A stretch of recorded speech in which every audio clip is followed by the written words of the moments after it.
ان کی عزت ضرور بچا سکتی ہوں۔ مجھے اندازہ ہے کہ مجھے اس فیصلے کا پچھتاوا ہوگا۔ میں دھیرے سے بھیڑ کے کنارے تک چلی جاتی ہوں اور چپکے سے سائلنسر کے پیچھے چڑھنے لگتی ہوں۔ مجھے محسوس ہوتا ہے کہ اب ساری توجہ مجھ پر آ گئی ہے۔ یہ پوری بھیڑ جو صرف خاموشی سے دیکھ رہی ہے، جھکی ہوئی اس آدمی کے پیچھے چلتے ہوئے، میں دیکھتی ہوں کہ پتھر کی سڑک پر ایک بڑا ڈھیلا سا پتھر پڑا ہے۔ میں فوراً اسے اٹھا لیتی ہوں۔ اب یا کبھی نہیں۔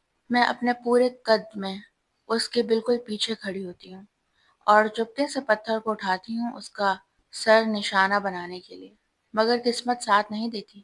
وہ گھومتا ہے، اس کی سیاہ آنکھیں سیدھا میری آنکھوں میں دیکھتی ہیں۔ اس کا دھیان مجھ پر چلا جاتا ہے اور اسی لمحے اس کا اسٹرینجر پر قابو ٹوٹ جاتا ہے۔ مجھے زمین پر سے اجنبی کی سانس لینے کی آواز سنائی دیتی ہے۔ سائلنسر اپنا پتلا ہاتھ میری طرف اٹھاتا ہے، اس کے کندھے تک لہراتے بال ہوا میں اڑ رہے ہوتے ہیں۔ وہ مجھے سائلنس کرنا چاہتا ہے۔ میں قریب تھی کہ مسکرا دوں، مگر قسمت پھر ساتھ نہیں دیتی۔ کچھ نہیں ہوتا، کیونکہ میرے پاس کوئی پاور ہی نہیں جس سے وہ دبا سکے۔ وہ اپنے ہاتھ کو دیکھتا ہے، پھر مجھے حیرانی سے، بھرپور نظر سے۔ یہ منظر لگ بھگ مذاق لگتا ہے اور اس کی اس چھوٹی سی جھجک کا فائدہ میں اٹھاتی ہوں۔ میں اس کی کلائی پکڑ لیتی ہوں، اس کا بازو گھما کر عجیب سے کونے میں زور دیتی ہوں، پھر اپنا گھٹنا اس کے پیٹ میں گھسا دیتی ہوں۔ میں اس کی سانس کا زور سے نکلنا محسوس کرتی ہوں جب وہ اپنا بازو جسم سے چپکا لیتا ہے، اور اسی کے ساتھ میرا ایڈرینلین کا سلسلہ شروع ہو جاتا ہے، ایک لڑائی کی بے چینی سے بھرپور۔ یہ سب مجھے ان راتوں اور صبح کی یاد دلاتا ہے جو میں نے اپنے والد کے ساتھ گزاری۔ ہمارے گھر کے پیچھے مٹی کے دائرے میں کی گئی ٹریننگ۔ تمہارا ذہن اور جسم دونوں ٹرینڈ ہونے چاہیے، دونوں کنڈیشنڈ ہونے چاہیے، وہ کہتے تھے جب میں ان کے مکوں سے بچتی تھی، ساتھ ہی ان کی مشکل سوالوں کے جواب دیتی تھی جو میری آبزرویشن کو ٹیسٹ کرتے تھے۔ میں کسی بھی ہتھیار کو پکڑتی تھی جو ہمارے ہاتھ لگتا، جب میرے فادر میری ہر صلاحیت، ہر حصہ، میری سوچ، میری طاقت اور میری سائیکک ایبلٹی کو ٹرین کرتے تھے، جب تک ایک دن ایسا آیا کہ وہ مجھے سکھانے کے لیے وہاں نہیں تھے، مجھے محفوظ رکھنے کے لیے نہیں تھے، اور مجھے اپنے آپ کو محفوظ رکھنے کا ہنر سکھانے کے لیے بھی نہیں تھے۔ سائلنسر جلدی سنبھل جاتا ہے، اپنے ٹھیک ہاتھ سے مکہ مارنے کی کوشش کرتا ہے اور مجھے اپنے خیالوں سے جھٹکا لگتا ہے۔ میں نیچے جھکتی ہوں اور اس کی تھوڑی پر مکہ مارنے کے لیے دائیں ہاتھ سے وار کرتی ہوں، لیکن وہ فوراً اپنا ہاتھ اوپر اٹھاتا ہے، میری مار روکتے ہوئے میرے ہاتھ کو نیچے کر دیتا ہے، پھر اسے پکڑ کے مجھے گھماتا ہے جب تک میرا پیٹھ اس کے سینے سے نہ لگ جائے، اور پھر اس کا دوسرا بازو میرے گلے کے گرد آ جاتا ہے، مجھے چوک ہولڈ میں لے لیتا ہے۔ میں ہانپتے ہوئے ہوا کے لیے ترستی ہوں، لیکن خود کو سنبھالتی ہوں۔ ہاتھ سے اس کا بازو نوچنے کے بجائے میں اپنا سر پیچھے لے جا کر اس کی ناک پر مار دیتی ہوں۔ ایک ڈراؤنی کریک کی آواز آتی ہے اور خون نکلنے کی آواز۔ خون، اتنا زیادہ خون ہمارے چھوٹے سے گھر کے فرش پر پھیلے ہوئے، مرچنٹ اور ایلم اسٹریٹ کے درمیان واقع اس چھوٹی سی جگہ میں، مجھ پر، میرے والد پر۔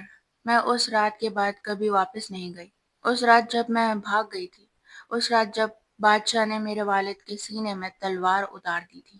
سائلنسر کا ہاتھ میرے گردن سے ڈھیلا پڑتا ہے جب وہ پیچھے ہٹ کر اپنی ناک پکڑتا ہے، لیکن میں رکی نہیں ہوں، ابھی تو شروعات ہے۔ میں اپنے انگوٹھے سے انگوٹھی اتارتی ہوں، اسے اپنے مڈل فنگر میں پہنتی ہوں اور اپنا گھونسا اس کے گال میں گھسا دیتی ہوں، اپنے ہاتھ کے جھٹکے کو نظر انداز کرتی ہوں۔ وہ اپنے خون سے بھری ناک سے ہاتھ ہٹا کر پھر سے مجھے مکہ مارنے کے لیے آگے بڑھتا ہے، لیکن مجھے پہلے سے معلوم تھا، وہ ہمیشہ مکہ مارنے سے پہلے بایاں قدم آگے رکھتا ہے۔ میں اس کا وار روک لیتی ہوں، اس کے کندھوں کو پکڑتی ہوں اور ایک بار پھر اپنا گھٹنا اس کے پیٹ میں مارتی ہوں۔ اس کی سانس لینے سے پہلے ہی میں اس کا سر اپنے ہاتھوں میں لے لیتی ہوں اور اس کی ٹوٹ چکی ناک کو اپنے گھٹنے سے ٹکرا دیتی ہوں۔ ہر بار میں اپنا سارا غصہ بھر دیتی ہوں، وہ غصہ جو بادشاہ پر تھا، جو میرے والد کے اسٹڈی میں چپکے سے گھسا تھا، جہاں وہ رات کے وقت اپنے کشنڈ کرسی میں بیٹھ کر کتاب پڑھ رہے تھے۔ ایک اور دایاں مکہ سائلنسر کے تھوڑے پر مارتی ہوں، وہ غصہ جو مجھے اب بھی یاد ہے، میرے والد کی چیخ جب تلوار ان کے سینے سے گزری تھی، مجھے میری نیند سے جگا کر۔ میں اس کے نیچے ایک لات مار دیتی ہوں، سیدھا اس کے گروئن میں۔ وہ غصہ جو مجھے یاد دلاتا ہے میرے والد کا وہ منظر جب وہ اپنی پیاری کرسی سے پھسل کر فرش پر گر گئے تھے، اپنے ہی خون میں پھسلتے ہوئے۔ میں جھک کر اپنی ٹانگ گھماتی ہوں اور اسے زمین پر گرا دیتی ہوں۔ وہ غصہ جو مجھے اس وقت محسوس ہوا تھا جب میں ان کا ہاتھ پکڑ کر چیخ رہی تھی، رو رہی تھی اور ان سے کہہ رہی تھی، اٹھیں، پلیز اٹھیں۔ میں پوری رات وہی بیٹھی رہی، میرے کپڑے میرے والد کے خون میں بھیگے ہوئے، سوچتی رہی کہ ایسا کیا ہو سکتا ہے جو ان کی موت کا ریزن بنا۔ لیکن بادشاہ کو کسی کو مارنے کے لیے ریزن نہیں چاہیے ہوتی، اسے صرف کسی کو زندہ چھوڑنے کے لیے ریزن چاہیے ہوتی ہے۔ میں سائلنسر کو پیٹ رہی ہوں مگر مجھے خود احساس نہیں کہ میں کیا کر رہی ہوں۔ میرا ذہن گھوم رہا ہے، میں تو بس جیسے بے ہوش تھی۔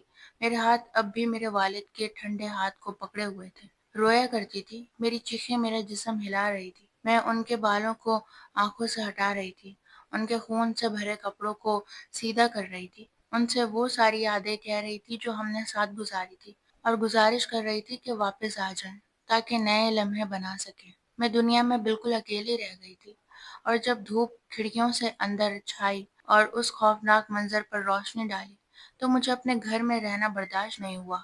ویسے بھی میں تو صرف 13 سال کی تھی، گھر رکھ بھی نہیں سکتی تھی۔ میں نے انہیں دفن کرنے کی کوشش کی، بہت کوشش کی، انہیں باہر لے جانے کی، ان کو پراپر گڈ بائی کرنے کی، وہ عزت دینے کی جو وہ ڈیزرو کرتے تھے، مگر میں چھوٹی تھی اور وہ بہت بڑے تھے، بہت بھاری، بہت مردہ۔ میں ان کے خون میں پھسلتی رہی، ان کا جسم ہلانے کی کوشش کرتی رہی، بے اثر۔ آخر میں نے ان کی شادی کی انگوٹھی ان کی انگلی سے اتاری، اپنے انگوٹھے میں پہنی اور بھاگ گئی۔ وہی انگوٹھی جو اب میرے ہاتھ میں ہے جب میں اسی سے سائلنسر کے گال میں وار کرتی ہوں۔ اگر والد مجھے آج دیکھ پاتے، میں اس کے اوپر جھکی ہوتی ہوں۔ میرا غصہ اب دھیرے دھیرے کم ہو رہا ہوتا ہے، اس کی سیاہ آنکھیں اب پھیلتی جا رہی ہیں، اس کا چہرہ خون میں بھرا ہوا ہے، منہ، ناک اور ہر چھوٹی بڑی چوٹ سے خون بہہ رہا ہے جو میں نے اسے دی۔ میں اپنے بوٹ سے چھرا نکالتی ہوں اور تب کچھ اس کی آنکھوں میں چمکتا ہے، ڈر۔ وہ اس چیز سے ڈرتا ہے جو وہ قابو میں نہیں کر سکتا، اور اس وقت وہ چیز میں ہوں۔ میں چھری کے دستے سے اس کی کن پٹی پر زور سے مارتی ہوں اور وہ ہوش کھو بیٹھتا ہے۔ میں اس کے اوپر جھکی رہتی ہوں اور تب میری نظر اس دوسرے آدمی پر جا ٹکتی ہے جو اب مجھے دیکھ رہا ہے۔ اس کے چہرے پر جذبات ایک کے بعد ایک ابھرتے ہیں، حیرت، دہشت، حیرانی اور عجیب طور پر مسکراہٹ۔ میں اس سے نظر ہٹا لیتی ہوں، اپنا چھرا واپس بوٹ میں ڈالتی ہوں، جبکہ بھیڑ سے افواہیں اور پریشان فسانے اٹھتے ہیں۔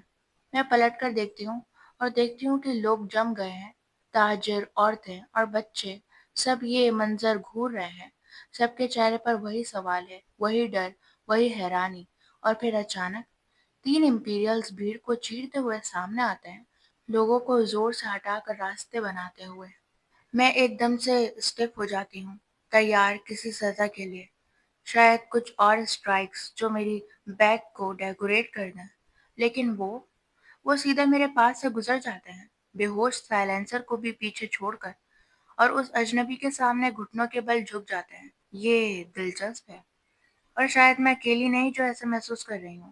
بھیڑ میں ہلکی ہلکی سرخیاں اب زور پکڑ رہی ہیں، اور میں کچھ الفاظ سن لیتی ہوں، بیچ بیچ میں دبے لفظوں میں۔ سائلنسر ایلیا میں پرنس کائی نے 4 مردوں سے لڑائی کی، بغیر کسی پاور کے سائلنسر سے لڑا۔ میں ایک دم سے جم جاتی ہوں، میرا دل زوردار دھڑک رہا ہے، سانس لینا بھول جاتی ہوں۔ پرنس کائی؟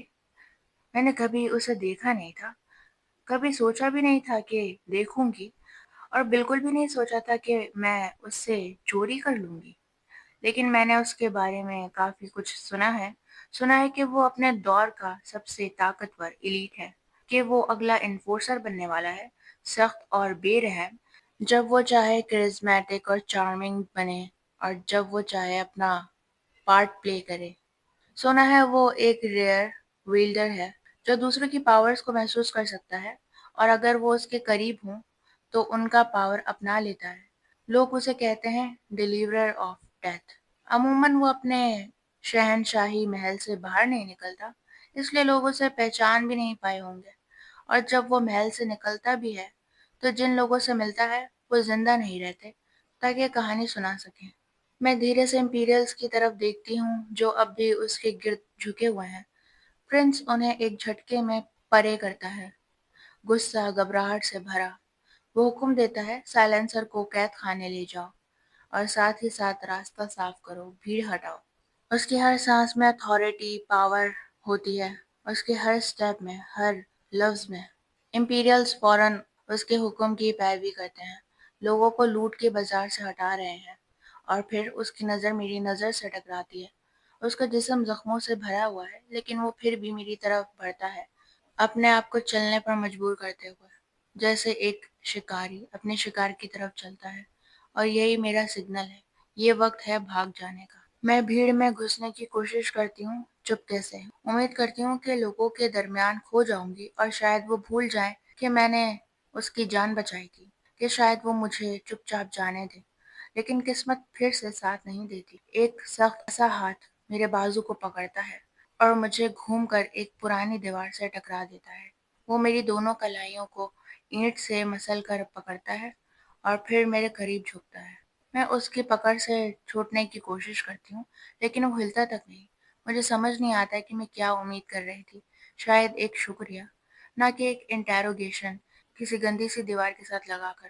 اگر مجھے پتا ہوتا کہ وہ کون ہے، کیا کرتا ہے، تو میں کبھی اس کی مدد نہ کرتی۔ میں غصے سے سانس لیتی ہوں، میری چاندی جیسے بالوں کی لٹ میرے چہرے پر گر جاتی ہے، اس کی تیز نظر کو چھپاتے ہوئے۔ کیا یہ تمہارا نیا طریقہ ہے ان لوگوں کے ساتھ جو تمہاری جان بچاتے ہیں؟ میں دانت بیچتے ہوئے بولتی ہوں۔ مجھے کیا پتا، وہ کہتا ہے، اب تک کسی نے میری جان بچائی ہی نہیں۔ اس کے چہرے پر ہلکی سی مسکراہٹ ابھرتی ہے اور ڈمپل نظر آتا ہے، ٹونٹنگ۔ تو چلو میں تمہیں بتا دیتی ہوں، میں کہتی ہوں زوردار لہجے میں، جب کوئی تمہاری جان بچاتا ہے تو ایک سیدھا سا شکریہ کافی ہوتا ہے۔ شاید، وہ کہتا ہے، اور اور بھی نزدیک آتا ہے، لیکن ان لوگوں کے لیے نہیں جو مجھ سے چوری کرتے ہیں۔ میرا دل ایک پل کے لیے رک جاتا ہے۔ پرنس جانتا ہے، اسے پتا ہے کہ میں نے اسے چوری کی تھی۔ وہ پرنس کا ہی جو اگلا انفورسر ہے، وہ ڈیلیورر آف ڈیتھ۔ میں مردہ ہوں، جتنا مردہ پلیگ کے شکار ہوتے ہیں، لیکن ڈر کی جگہ کچھ اور اٹھتا ہے، ایک پرانا جانے پہچانا جذبہ، غصہ۔ میں خود پر ناراض ہوں کہ میں نے اس کی مدد کی، اس شخص کی جو لوگوں کو بنا وجہ کے مار دیتا ہے، جو اپنے باپ کا حکم بھگوان کی طرح مانتا ہے۔ میں غصہ ہوں کہ میں نے اسے ریپلزو نہیں پایا جب سے اس کی کنگڈم سٹارٹ ہوئی۔ وہ تب سے بہت لائل ہے کہ وہ مجھے اپنے ٹوسٹڈ ویلیوز اور بلیفز سے سک کر دے۔ اس کی جھوٹی انصاف کی مثال، اس کا ظلم بھرا نظام۔ وہ ہونے والا انفورسر ہے، وہ ایگزیکیوشنر ہے، آرڈنریز کا، بے گناہوں کا، میرے جیسے لوگوں کا۔ اور جب موت ایک سانس دور لگتی ہے تو میں بے پرواہ ہو جاتی ہوں اور کہتی ہوں، تو وہ کتنا پریٹی ہے اور اس کے پاس دماغ بھی ہے۔ لیڈیز تو تم سے محبت کرتی ہوں گی۔ میری مسکراہٹ میٹھے پن سے بالکل خالی ہوتی ہے۔ تم ایک اچھا چور بن سکتے تھے اگر تم اتنے آسانی سے ایک چور کے ہاتھ نہ آئے ہوتے۔ وہ مسکرا رہا ہے، وہی پرانی مغرور سی مسکراہٹ۔ تمہیں پتہ بھی ہے کہ تم کس سے بات کر رہی ہو؟ ایک کوکی باسٹرڈ سے، میں معصومی سے کہتی ہوں اور پھر فوراً اپنی زبان کاٹ لیتی ہوں۔ ظاہر ہے مجھے زندہ رہنے کا کوئی خاص شوق نہیں ہے، لیکن میری ہر توقع کے خلاف وہ اپنا سر پیچھے جھکا کر زور سے ہنس پڑتا ہے۔ اس کی ہنسی اصلی لگتی ہے، اس میں وہ وارمتھ ہے جو کبھی کبھی چرائے ہوئے چاکلیٹ میں محسوس ہوتی ہے، اور وہ گہرائی جو صرف شیلوز سی کے اندر ہوتی ہے۔ لوگ مجھے اس سے بھی برا کہہ چکے ہیں، وہ کہتا ہے، پھر اپنے آپ کو سنبھالتے ہوئے۔ اس کے ہاتھ اب بھی میری کلائیوں کو جکڑ کے پکڑے ہوئے ہیں، لیکن پھر اس کی آنکھوں سے وہ مذاق اتر جاتا ہے اور اس کی جگہ ایک کول کنسیڈریشن نے لے لی ہوتی ہے۔ تم نے مجھ سے چوری کی، اس کے باوجود شکریہ کہنا بنتا ہے۔ میں قریب تھی ہنس پڑنے کے، جیسے کسی کی جان بچانا صرف ایک مدد ہو۔ لیکن وہ کہتا ہے، مجھے یہ جاننے میں دلچسپی ہے کہ سائلنسر تمہاری پاور کیوں نہیں دبا سکا، اور مجھے بھی تم سے کوئی پاور محسوس کیوں نہیں ہوئی۔ وہ مجھے ویسے ہی نظر سے دیکھ رہا ہے جیسے اس وقت دیکھا تھا جب میں نے اسے چوری کی تھی، جیسے میں کوئی پہیلی ہوں جو اسے سلجھانی ہے۔ میں پلک جھپکاتی ہوں اور پھر وہ خوفناک احساس مجھ پر ٹوٹ پڑتا ہے۔ وہ دوسروں کی پاور محسوس کر سکتا ہے اور اگر قریب ہو تو یوز بھی کر سکتا ہے۔ اس نے مجھے ایلی میں محسوس کرنے کی کوشش کی تھی اور اسے کچھ بھی نہیں ملا۔ میں مردہ ہوں، مردہ جیسے پلیگ کا شکار۔ میں اس کی آنکھوں میں دیکھتی ہوں، اپنے چہرے سے ڈر ہٹا کر اپنے اندر ایک ہلچل کو چھپانے کی پوری کوشش کرتی ہوں۔ میں اپنے کندھوں کو ہلکا سا اٹھاتی ہوں جیسے سب کچھ معمولی ہو۔ امید کرتی ہوں کہ یہ سب اتنا آسان دکھ رہا ہو جتنا میں چاہتی ہوں۔ میں ایک منڈین ہوں، ایک سائیکک، میں کہتی ہوں آواز میں تسلی بھر کر۔ ایک سائیکک، وہ دہراتا ہے، شک اس کے ہر لفظ سے ٹپک رہا ہے۔ بتاؤ، تم کیا کر سکتی ہو؟ وہ رکتا ہے، کندھے اچکاتا ہے۔ کبھی کسی سائیکک سے ملاقات نہیں ہوئی میری، بس کیوریس ہوں۔ وہ کیوریس نہیں ہے، کیلکولیٹنگ ہے، لیکن وہ شاید ابھی تک مجھ سے کچھ زیادہ مذاق میں ہے، ورنہ میں اس وقت زمین پہ پڑی ہوتی، خون میں لت پت۔ میں اس ہنسی کو نگل جاتی ہوں جو میری گردن تک آ گئی تھی، ہنسی جو ہسٹیریکل تھی، حقیقت نہیں۔ میں ایک ایسی پاور رکھتی ہوں جو ایک طرح کی سینس ہے۔ میں آسان انداز میں بولتی ہوں، وہ لائن دہراتی ہوں جو میں سالوں سے ریہرس کرتی آئی ہوں۔ میں دوسروں کے جذبات محسوس کر سکتی ہوں۔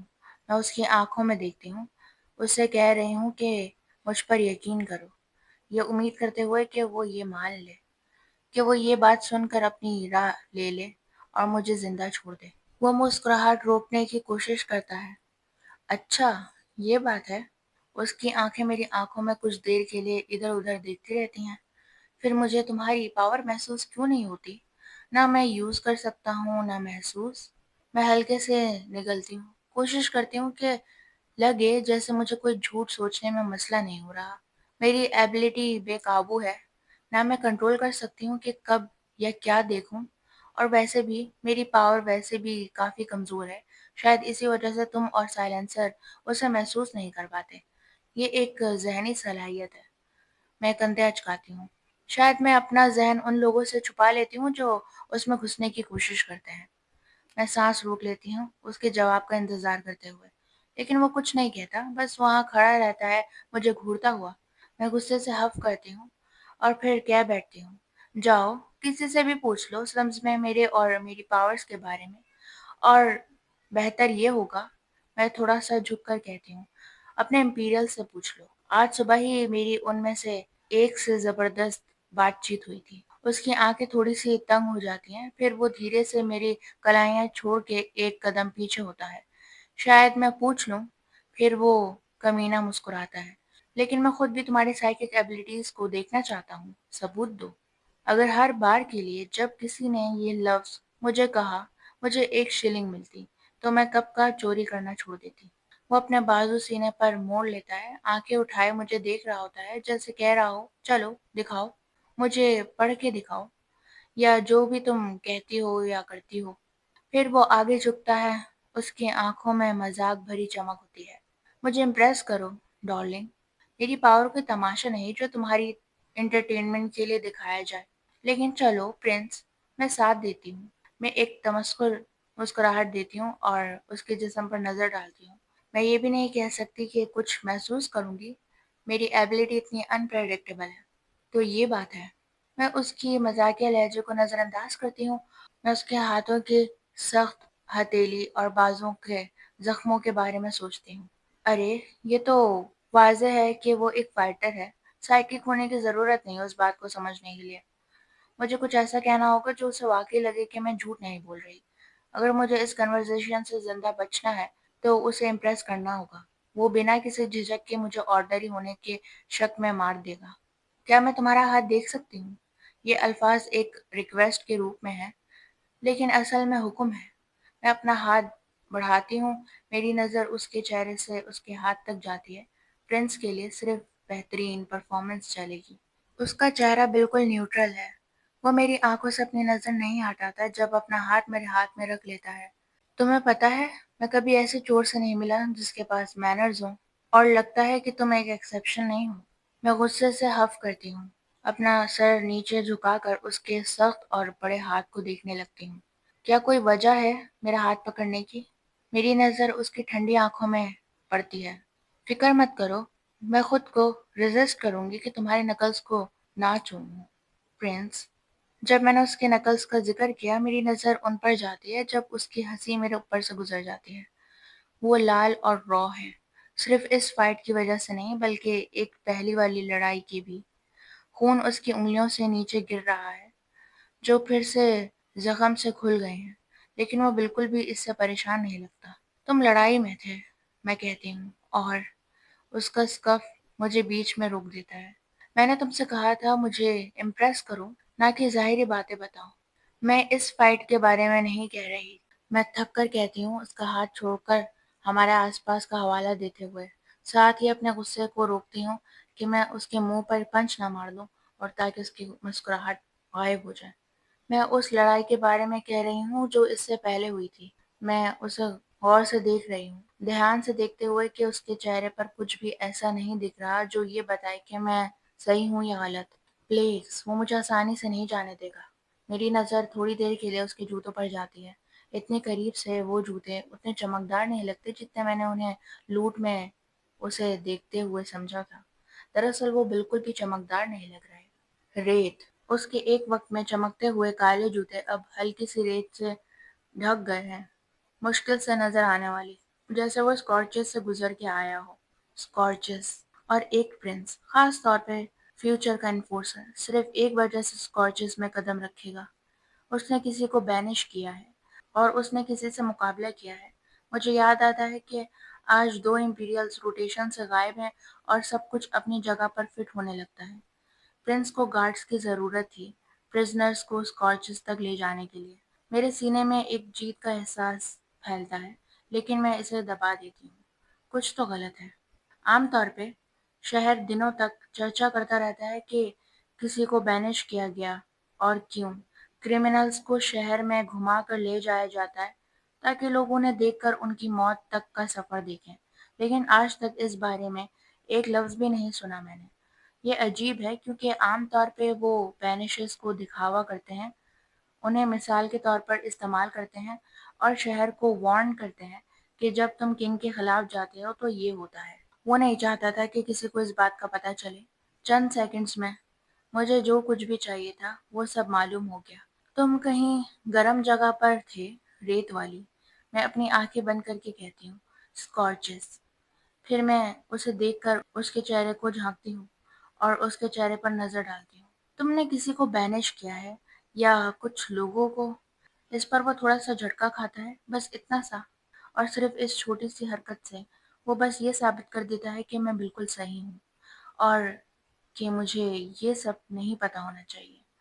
لیکن میں تھوڑا رک کر کہتی ہوں، تم نہیں چاہتے کہ کسی کو اس بات کا پتہ چلے، ہے نا؟ میں اپنے چھوٹے سے مسکراہٹ کو دبا نہیں سکتی جب وہ نیچے مجھ پر دیکھ رہا ہوتا ہے، دونوں حیرانی اور تعریف سے بھری نظر کے ساتھ۔ اور تم اس بات سے کن ایموشنز کو سینس کر رہی ہو؟ وہ دھیرے سے پوچھتا ہے۔ میں سانس چھوڑ کر پھر اس وقت کے لیے اندازہ لگانے کی کوشش کرتی ہوں کہ فیوچر کا انفورسر کس جذبات سے گزر رہا ہوگا، اگر اس آدمی کے پاس کوئی جذبات ہیں بھی۔ کیا یہ شرمندگی ہے جو میں محسوس کر رہی ہوں؟ فکر؟ وہ اس پر رک جاتا ہے، مجھ سے بالکل چپکے سے اس بات کی تصدیق کرتا ہے کہ شاید میں کچھ صحیح کہہ رہی ہوں۔ کیا یہ تمہارے لیے کافی ثبوت ہیں، یور ہائنس؟ میں اچھی طرح سے جانتی ہوں کہ میں ایک خطرناک کھیل کھیل رہی ہوں، اور پھر بھی میں اپنی نفرت کے جذبات اس کے لیے اور اس کی ہر چیز کے لیے نہیں روک پاتی۔ لیکن جو مسکراہٹ اس کے ہونٹوں پر کھلتی ہے وہ مجھے بتاتی ہے کہ اسے بھی یہ کھیل پسند ہے۔ کافی، وہ سانس بھر کر کہتا ہے، اپنے ہاتھ اپنے جیب میں ڈال کر۔ جیسا تم نے پہلے اتنی مہربانی سے بتایا، میں تمہارا شکریہ ادا کرنا چاہوں گا دوبارہ، ڈارلنگ پیڈن۔ اس کی کالی بھویں تھوڑی سی اٹھتی ہے جیسے کہہ رہا ہو، کیا؟ میرا نام پیڈن ہے، ڈارلنگ نہیں، پیڈن۔ وہ اسے دہراتا ہے، تھوڑی سی مسکراہٹ کے ساتھ لفظ کو جانچتا ہوا۔ اس کی گہری آواز میرا نام اتنا گہرا، اتنا شاہی سا بناتا ہے جیسے میں وہ ہوں جس میں شہزادی کا خون دوڑ رہا ہو۔ ہم ایک لمحے کے لیے ایک دوسرے کو دیکھتے ہیں، اس کی ٹھنڈی آنکھیں میری لال چہرے کو دیکھ رہی ہوتی ہیں اور کچھ بھی اسے ٹھنڈا نہیں کر پا رہی ہے۔ تمہیں پتہ ہے، میں تمہیں بتا سکتی ہوں کہ کسی کا شکریہ کیسے ادا کیا جا سکتا ہے، دوسرے طریقے سے، جس نے تمہاری جان بچائی ہو۔ میں رک کر اپنی مسکراہٹ دباتی ہوں۔ تمہارے ڈیٹ ریپے کرنے کے لیے۔ وہ اپنا سر پیچھے کی طرف جھکا کر ہنس پڑتا ہے۔ کیا تمہیں پہلی بار مجھے لوٹ کر جو سلورز ملے تھے وہ کافی نہیں تھے؟ میں اپنے کندھے اچکا کر کہتی ہوں اور وہ ٹھنڈے انداز میں کہتا ہے، شاید مجھے یاد دلانا چاہیے کہ تم نے کہا تھا کہ ایک سیدھا شکریہ کافی ہوگا۔ ہاں، شکریہ کافی ہوگا لیکن سیٹسفائی نہیں کرے گا۔ اور ویسے بھی یہ تب تھا جب میں تمہیں جانتی نہیں تھی اور مجھے پتا نہیں تھا کہ تم کون تھے۔ وہ اپنے پاؤچز میں سے ایک کوائن نکال کر اسے جھٹک کر میری طرف پھینکتا ہے۔ میں مشکل سے اپنا ہاتھ آگے کر پاتی ہوں اور اسے پکڑ لیتی ہوں جب وہ کہتا ہے، مجھے یاد رکھنے کے لیے کچھ۔ اب وہ مجھ سے کافی قدم دور ہے لیکن اس کی آنکھیں اب بھی میری آنکھوں میں لاکڈ ہیں۔ اور ڈارلنگ، پی ڈن، تم بالکل صحیح تھی۔ وہ ایک اور قدم پیچھے جاتا ہے۔ میں غصے سے سانس چھوڑ کے کہتی ہوں، مجھے ابھی تک نہیں پتا کہ جو تم کہنے والے ہو وہ سننا چاہیے یا نہیں، کیونکہ تم نے مجھ سے میرے نام سے بات نہیں کی، جو کہ ہے پیڈن۔ اس کے ہونٹوں سے میرا نام نکلتا ہے اور وہ مجھ سے بیچ میں ہی بات کرتے ہوئے کہہ رہا ہوتا ہے، لیڈیز کو میں پسند ہوں۔ اور آنکھ مارنے کے بعد وہ مڑتا ہے اور ایری سے باہر نکل جاتا ہے۔